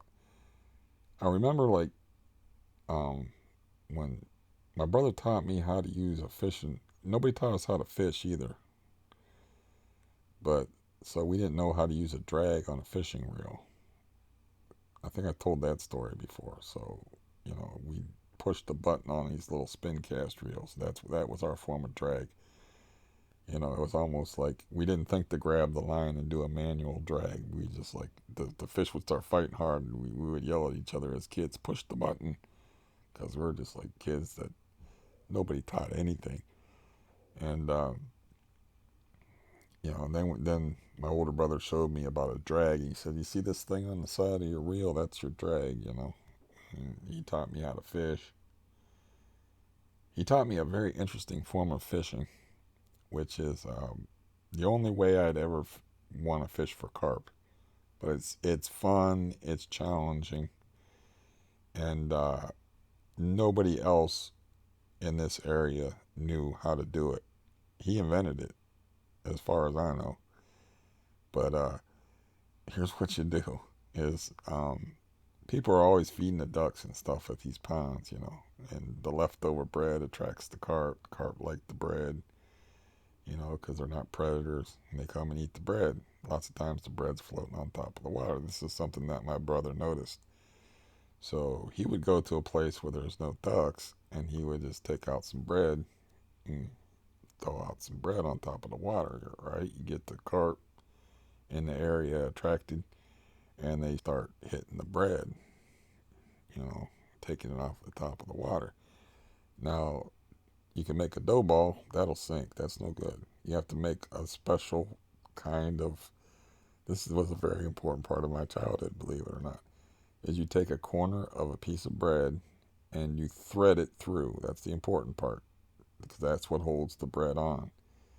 Is you pinch only one end of the bread to make sure it'll float, and that's the end that you thread it through the other part first, and then you mold the hook around that part. That's the pinched part to get it to float. And then like you'd watch these swirls out in the water, right? It's like also like challenging because you'd have to cast accurately and you'd have to do it in such a way as not to spook the fish and freak it out. You didn't want to cast right on top of the fish. You had to cast like in a certain it required accuracy and skill, which carp fishing, I don't give a damn what the Europeans say. I can outfish any European when it comes to carp fishing. That's like a sport fish to them. That's a garbage fish to an American. I'm sorry, all you Europeans, all you no Europeans that are watching this, but that's a garbage fish to us Americans. So nobody wants to catch a carp. So, but this was an interesting way to do it because it took skill, and we would sit and do this. We'd watch these fish feeding on the top of the water, and when they would get to the top of the water, they could see what was going on. So you couldn't cast right on top of them; you had to cast beside them, or you had to lead them. Or sometimes you would see them moving, and sometimes you could lead them. It was like bonefish in the flats. you want to talk about saltwater. So, yeah, my brother invented that, as far as I know, that style of fishing.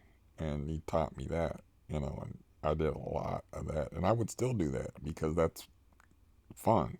It's not fun for the fish, but we would actually crimp the barb because you don't keep a carp. I never ate a carp. I never got that hungry. But you pinch the barb down, you know, so it wouldn't hurt the fish because, they got different types of mouths than a game fish. So it still hurt the fish. Of course, it's going to hurt the fish. You're ruining the fish. You're giving a fish a bad day. I mean, fishing is basically a cruel practical joke, and that may or may not end in death. That's what fishing is. Okay, I still love it. I would still do it if I could. I did it before I even knew how to do it. But this form of fishing, um, yeah, people would watch us do that and they'd be like, "What in the fuck are you doing?" And they would come over and stand and watch us do this stuff. And then a couple of times, they'd ask like how do you get bread to float? Yeah, how? And we explain it like, you have to have enough of the bread where it's just bread and some of the bread where the hook is pinched down so it will stay on the hook. You just can't hook up a piece of bread. Doesn't work. And we took it to such esoteric levels that we would have what I think my foster brother called them sinkers, where you do this without any weight on your line, of course, because you're float fishing. But he would make a he called it a grandma's boot, but he would make a certain type of bait that would deliberately slowly sink down. It was pretty effective, and it would go down to the bottom. But a lot of times, the fish that were feeding on top, they would see that, they see that slowly sinking down. They come and get it. Yeah, but very weird childhood, man. That's only part of the weirdness. I mean, we even fished weird, but yeah, people would watch that and they'd be like, "What the hell are you doing? How is that pot?" And they would come over and ask us like, "What?" My older brother invented that somehow, or like, as far as I know, I've never seen. I fished a lot. It's nobody in this area and any of the places we fished ever fished that way for carp. I mean, you don't fish that way. For one thing, you have to use light line. You have to have extreme casting accuracy. You have to know how to thread because it keeps it on the hook. You actually put the hook through the bait and then back around again and thread it through and then hide the hook in the bait. It was complicated to actually get it out there. Most people that are fishing in the places that we were fishing or didn't have the skill level or the equipment to pull that kind of shit off anyway. They needed sinkers and bobbers and whatnot to do their fishing. So we just had like a line and a hook. So I would still do that. I would still do that and I'd still enjoy that. I would never want to catch another carp so much, but I would do that, because it's a fun sort of social fishing. It's all visual, and it takes a lot of skill to pull that off. And it's always funny, like, you get them feeding on the top of the water like that, and then like sometimes you'll miss your cast, and you'll hit the fish in the fucking head or something, and it'll just spook, and all the fish in the area spook with him, and then the fishing will be dead for like 10 minutes, and you other guy would look at you that when he did that and he'd be like, "Nice going, asshole," you know. And we'd all do it, so we all laugh about it. It just would happen that way sometimes, where it's like you didn't try to do it, because while it's floating through the air, the fish's head would come up at the same time, and you just smack the fish in the head, you know. And then you would like, you it would be like you'd have to make casts of like yards and yards to do this. Listen to me rhapsodizing about fishing. That's how much I miss fishing. But we had a lot of fun doing that. Um, the one picture I have on here with that giant carp, that was caught at night. I don't remember if that was float fish caught or not.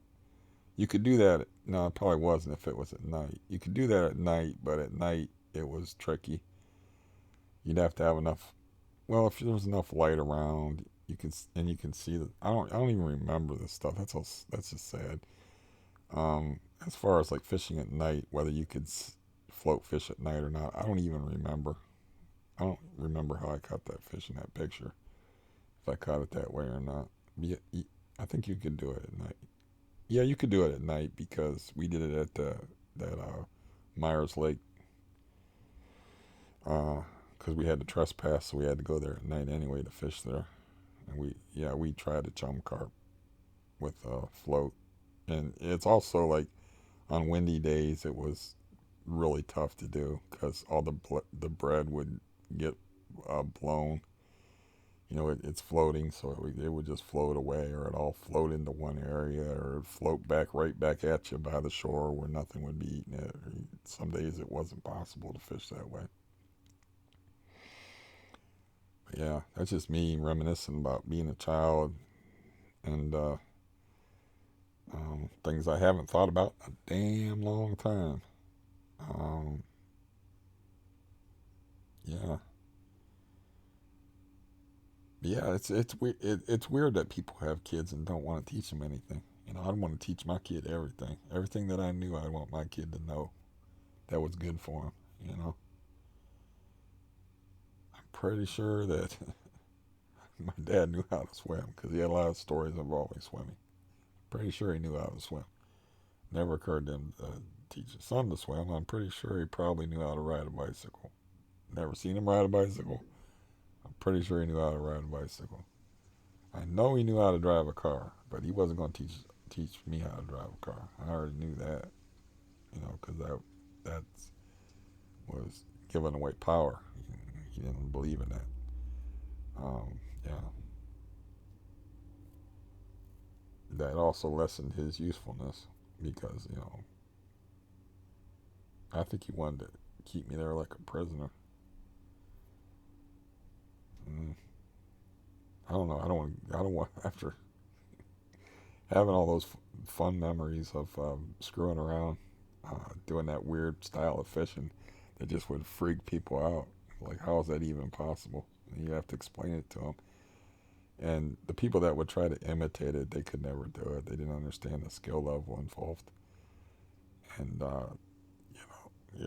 it's like you did it, you couldn't, you can't just up and do that. You know, it takes practice. You can't. You have to cast a certain way so your bread don't fall off the hook. You even had to cast. You couldn't like whip cast or nothing like that. You had to do fluid slow motion cast. You had to loft the bait. It was a whole big thing, man. It was like it took a mad skill level. But as far as carp, I've caught so many carp in my life through that method and regular methods fishing for other fish. I'm not really interested in catching any more carp unless they're like, I don't know, longer than my leg or something. That I might be interested in catching one, or you know, a gigantic buffalo carp or something because they get like 80 pounds. That might be interesting. Um, but yeah, same old deal. It's not really loneliness, I guess, that drives me to talk. I don't really think it is because I just want that woman to go. This morning, I was like, you know, it's like I saw she didn't want to mess with my toe, and I was like, you can go ahead and clock out. You know, she didn't want to mess with my toe. That's fine. So I don't think it's loneliness that drives me toward talking. I think it's just the love of words and the utter conviction of my own brilliance and cleverness. Just it's off the charts. So clearly, um, yeah. And again, it's an escape. It's an escape from a horrible reality. Thinking about other things and having to think and formulate sentences. It means I'm not having intrusive thoughts about, I don't know, not thinking bad things, you know, not dwelling on bad things. Uh, I don't know. I'm thinking about like with the diazepam. It's like I don't maybe like stretching out the doses between them. I don't know. Like right now, I'm probably at 20 hours between doses, but that doesn't matter because it stays in your system longer than Xanax. And I don't know. I don't like, yeah, I don't like the whole dependency thing. So, you know, but I also don't like living in this situation that I'm in. But yeah, I would do that. I don't. I think my brother said he was done with that. He said he'd never fish for bait fish again. That's what that's called, I guess. But he would never fish for carp again, I think he said. And I said I would do it socially. I would never do it by myself. It's kind of pointless. I was like, I think I proved that I can catch a carp. Yeah, I think I'm like definitely a master red belt at carp fishing. I don't think I really need to prove anything there. So there'd be no point. It'd be like silly, but socially, it's kind of fun because you can. I don't have anybody to do it with now, but yeah, socially, it'd be kind of fun because you got time to talk and fuck with the other guy and you know do your fishing banner or whatnot. Which one more thing, since this is definitely a long one, is like my my brother, the one that's so lethal that could actually kill a pit bull by himself if he wanted to. Um, we were fishing for. They have these fishing tournaments, right, where they like. There's no natural trout streams in Ohio, I think, except for the Mad River. So a trout is something special to us. It's like this is walleye. You get a walleye, you get perch, you get crappie, you get largemouth bass, smallmouth bass. That's what you get, man. You want to get any salmonoid species, you got to get in the Great Lakes. So, but they would stock the this park and have that tournament that I talked about with the Viking biker guy trying to throw me out and then changing his mind and thinking, decide not a great idea. But anyways, they throw these uh, trout in there, and they would throw in a deliberately uh, a golden trout, right? Because this is like a kids tournament, but it wasn't a real golden trout. There's a variety of a rainbow trout that's uh, golden in color. There's another species of trout that's an actual golden trout it's out west somewhere. But and then the kid who caught the golden trout, you know, um, he got an extra prize. You see, so we were fishing there, and my brother was destroying both of us, both me and my foster brother. I mean, he caught more fish. He caught, I think, 23 trout or something that day, and he caught more fish than both of us put together. And he also caught the golden trout. None of the kids caught it.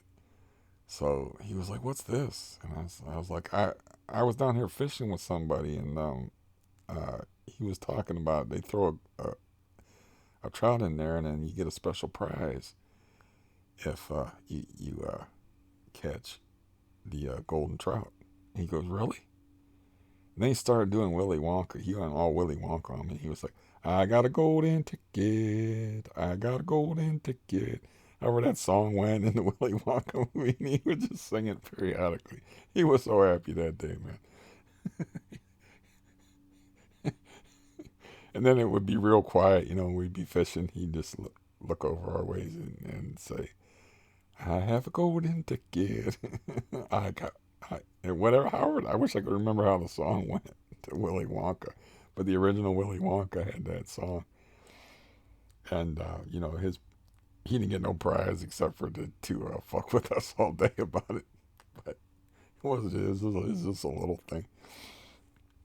But yeah, I seen it in the water that one day. That's what happened, and like, because they'd have that every year at that place. They changed it now, but they'd have it every year at that place. And so I was seen it in the water, and there was a guy there, and I was like, what the hell was that? He goes, that's a golden trout. And I'm like, what? And he's like, well, they throw a golden trout in here every year for the kids.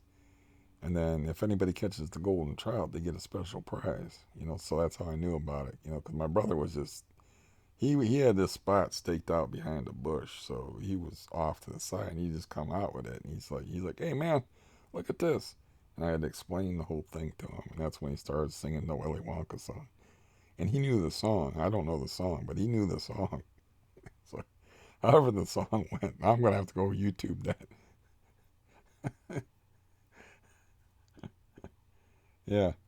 So a lot of my fond memories are revolve around fishing. We've established, and I haven't been fishing more than twice in like 6 years. And one of them I did get hit by my own personal tornado, which was pretty cool. Uh, yeah.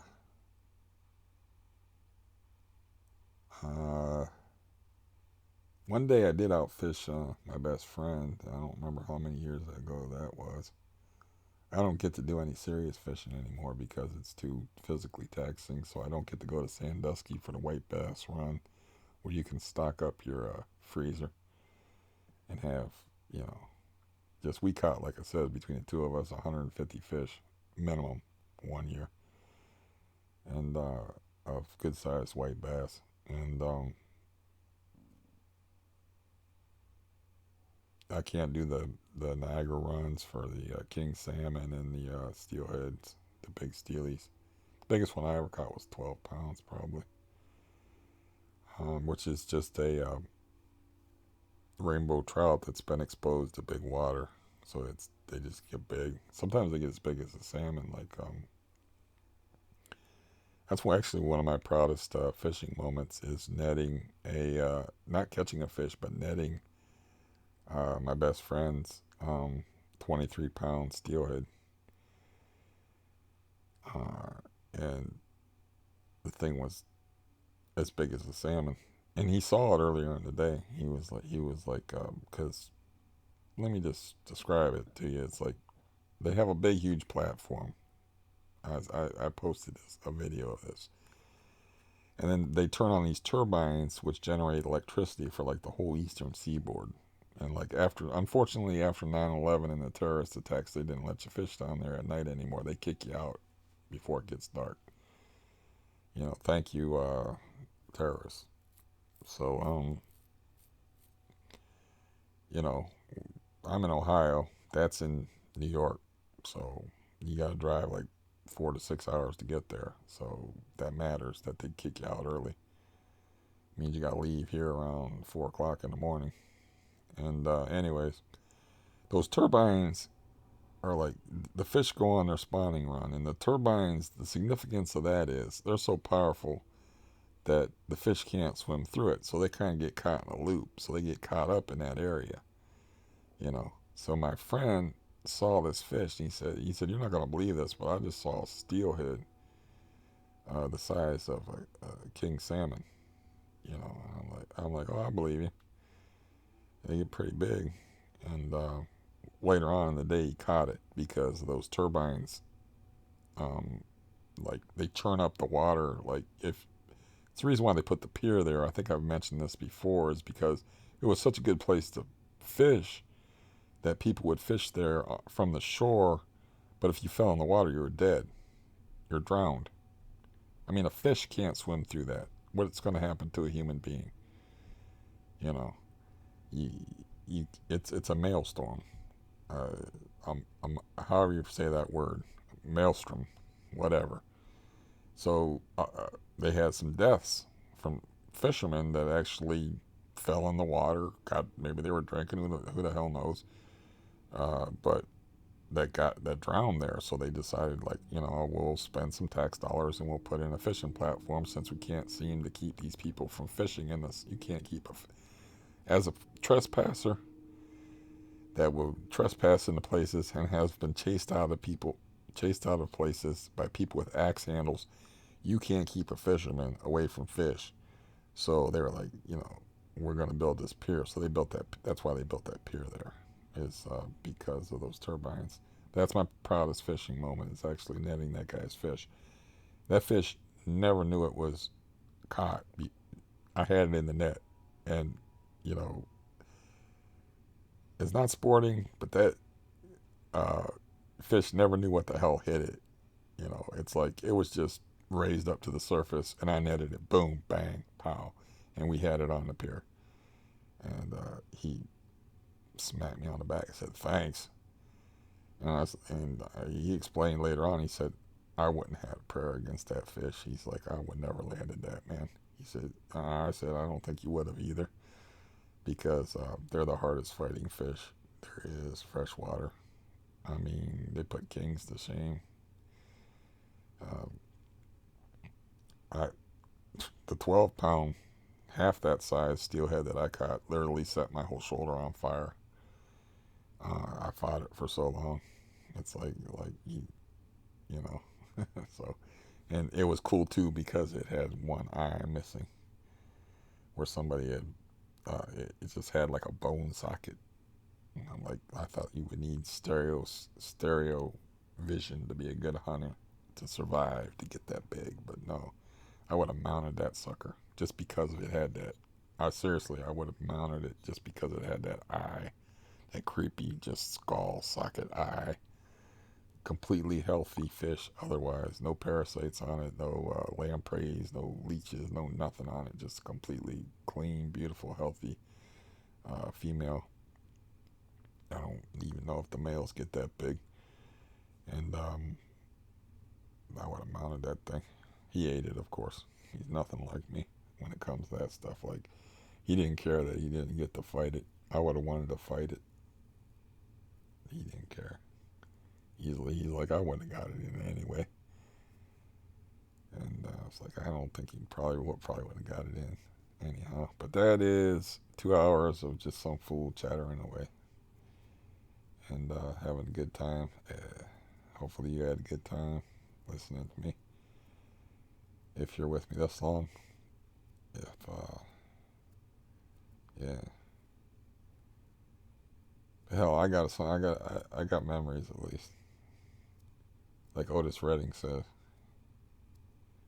No, he said I got dreams to remember. I got memories to dream about. He has dreams to remember. I have memories that I can dream about getting back to, doing that kind of shit again. Anyways, I'll post a link to that song just for the hell of it, and because it's my favorite Otis Redding song. And bye bye.